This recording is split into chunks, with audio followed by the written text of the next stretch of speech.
પારડી લખતર લીંબડી નળકાંઠા વિસ્તારમાં ભારે વરસાદથી ખેડૂતોને મોટું નુકસાન। પારડી લખતર લીંબડી નળકાંઠા વિસ્તારમાં અતિભારે વરસાદ અને ઉપરવાસમાંથી વધુ પ્રમાણમાં પાણી આવવાથી અનેક ગામોના રસ્તા ઉપરથી 3 થી 4 ફૂટ પાણી ઓવરટોપિંગ થતા ગામો સંપર્ક વિહોણા બની ગયા છે। આ સ્થિતિને કારણે રહેણાંકના નીચાણવાળા વિસ્તારના ઘરોમાં પાણી ભરાઈ ગયા છે, જેના પરિણામે ઘરોખરી નાશ પામી છે।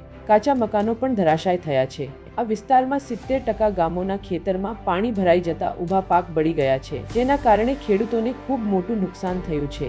ખેતરોમાં પાણી ભરાતા ઉપલબ્ધ ઘાસચારો નાશ પામ્યો છે, જેના કારણે પશુ માલ ઢોરને ઘાસચારો મળતો નથી। આ સ્થિતિને ધ્યાને રાખીને સરકારી ગોડાઉનમાંથી ઘાસચારાની વ્યવસ્થા કરવા માટે રજૂઆત કરવામાં આવી છે। વિધાનસભા મતવિસ્તાર લખતર પારડી લીંબડી નળકાંઠા વિસ્તારમાં રહેણાંકના મકાનોના નુકસાન અને ખેડૂતના ખેતરોના પાકના નુકસાનના સર્વે કરાવી લોકો રાહત સહાયની માંગ કરી રહ્યા છે। કુરેશી રફીકભાઈ કસમભાઈ, નીટ 24 ન્યૂઝ, સુરેન્દ્રનગર। પૂરા સમાચાર જોવા માટે નીટ 24 ન્યૂઝને સબસ્ક્રાઇબ કરો।